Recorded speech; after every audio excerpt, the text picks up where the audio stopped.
আসসালামু আলাইকুম viewers, welcome back to my channel. ঈদের অগ্রিম শুভেচ্ছা জানিয়ে শুরু করছি আরও একটা রেসিপি। আর আজকে আমি আপনাদেরকে তৈরি করে দেখাবো কাস্টার্ড সেমাই ডেজার্ট রেসিপি। আর এটা এতটা মজার যে খাওয়ার পর সবাই একদম খুশি হয়ে যাবে, মন প্রাণ ঠান্ডা হয়ে যাবে।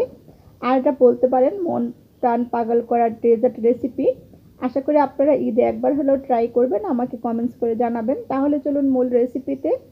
তো আজকাল কাস্টার্ড সেমাই রান্না করার জন্য প্রথমে আমি চুলাতে চলে এসেছি। 1 টেবিল চামচ পরিমাণ ঘি দিয়ে দিয়েছি। প্যানটা চুলাতে বসিয়ে আমি কিন্তু চুলাটা অন করে দিয়েছি। চুলার জালটা লো হিটে রেখেছি। এ পর্যায়ে ঘিটা সুন্দর করে গলিয়ে নিব ভালোভাবে আগে। আর এই কাস্টার্ড সেমাইটা রান্না করতে কিন্তু খুবই সময় কম লাগে, অল্প সময়ের মধ্যে আপনারা রান্না করে নিতে পারবেন। তো ঘিটা মেল্ট হয়ে গেছে। এ পর্যায়ে আমি দিয়ে দিচ্ছি ভার্মিকেল যে সেমাইগুলো লম্বা সেমাই, সেই সেমাইটা আমি একটা সেমাইয়ের প্যাকেটের অর্ধেক প্যাকেট সেমাই এখানে দিয়ে দিয়েছি। আর সেমাইটা আপনারা দেখে বুঝতে পারছেন যে আমি কিভাবে ভেঙেছি। খুব ছোট ছোট করে নিয়ে একটু লম্বা লম্বা সাইজ করে রেখেছি, এতে করে দেখতে সুন্দর লাগবে। আর একদম লো হিটে 3 থেকে 4 মিনিট আমি সেমাইগুলো খুব সুন্দর করে ভেজে নেব। অবশ্যই কিন্তু খুব সুন্দর করে লো হিটে ভাজবেন। চুলার জালটা বাড়িয়ে ভাজলে কিন্তু সেমাইটা পুড়ে যাবে, পুড়ে গেলে সেমাইটা খেতে একদমই ভালো লাগবে না। তো আমার সেমাইটা কিন্তু এ পর্যায়ে ভাজা হয়ে গেছে। আর আমি কিন্তু দুধটা আগে থেকে জাল করে নিয়েছি। 1.5 কেজি দুধ জাল করে আমি 1 কেজির মতো বানিয়ে নিয়েছি। আর এখন আমি দুধটা অ্যাড করে দিচ্ছি। আর এই কাস্টার্ড সেমাই রান্না করলে দুধটা ঘন হলে খেতে অনেক বেশি ভালো লাগবে। অল্প একটু এলাচ গুঁড়ো আর 1/3 কাপ পরিমাণ দিয়ে দিয়েছি এখানে আমি গুঁড়ো দুধ। আপনারা চাইলে গুঁড়ো দুধটা অ্যাভয়েড করতে পারেন, তবে এই দুধটা দিলে কিন্তু খেতে সেমাইটা আরও অনেক বেশি ভালো লাগবে।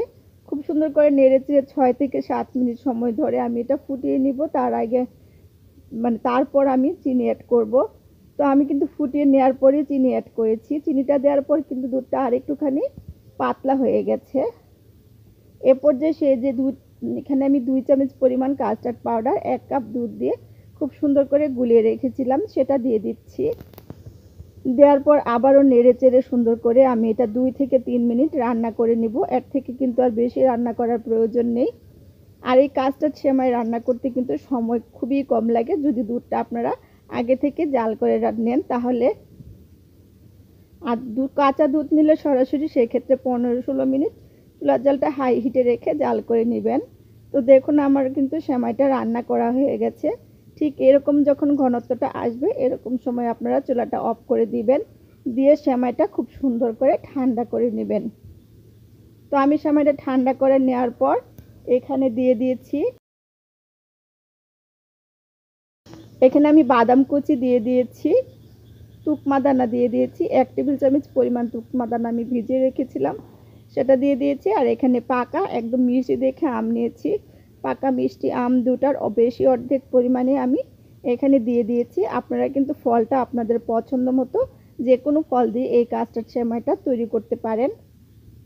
তো আমি একটা আপেলও দিয়ে দিব। একটা আপেল আমি এরকম কিউব করে কেটে নিয়েছি, কিউব করে কেটে রাখা আপেলটাও কিন্তু আমি দিয়ে দিয়েছি। দেওয়ার পর খুব সুন্দর করে মিশিয়ে নিচ্ছি। খুব ভালোভাবে একটু মিশিয়ে নেবেন। যেহেতু তুকমা দানা দিয়েছেন সেটা কিন্তু তুকমা কিন্তু দলা পেকে থাকে, একটু সুন্দর করে মিশিয়ে নেবেন। আমার খুব সুন্দর করে মিশিয়ে নেওয়া হয়ে গেছে। এটা এখন সার্ভিং ডিশে আমি নিয়ে নিব। আর সার্ভিং ডিশে পরিবেশন করে তারপর আমি আরও 1 ঘন্টা কিন্তু ফ্রিজে রেখে ঠান্ডা ঠান্ডা পরিবেশন করব। আর এই ডেজার্টটা ঠান্ডা ঠান্ডা পরিবেশন করলে কিন্তু খেতে অনেক বেশি ভালো লাগে। তো ঈদে যখন সবাই বাহির থেকে ঘুরে আসবে বা কাজ করে ঘরে ফিরবে তখন কিন্তু আপনারা এই ঠান্ডা ঠান্ডা কাস্টার্ড সেমাইটা পরিবেশন করবেন, সবাই খেয়ে খুবই খুশি হয়ে যাবে, একদম মন প্রাণটা শীতল হয়ে যাবে। আমি উপর দিয়ে কিছুটা পেস্তা বাদাম দিয়ে আর আমের কুচি দিয়ে ডেকোরেশন করে নিয়েছি দেখতে সুন্দর দেখা যাওয়ার জন্য। আমার কাস্টার্ড সেমাইটা কিন্তু ঠান্ডা হয়ে গেছে। 1 ঘন্টা পর আমি ফ্রিজ থেকে নামিয়ে নিয়েছি। আর এখন কিন্তু পরিবেশন করার জন্য একদম পারফেক্টভাবে রেডি হয়ে গেছে। আর কতটা সুন্দর হয়েছে আপনারা দেখেই বুঝতে পারছেন। আশা করি আমার সেমাই রেসিপিটা আপনাদের ভালো লেগেছে। ভালো লাগলে আমার চ্যানেলটা সাবস্ক্রাইব করে পাশে থাকা বেল আইকনটা ক্লিক করে দিবেন। যারা ফেসবুক পেজ থেকে দেখবেন এটা ফলো দিয়ে রাখবেন, বেশি বেশি করে শেয়ার করে দিবেন আর কমেন্টস করবেন। আজকের মতো বিদায় নিচ্ছি, আল্লাহ হাফেজ।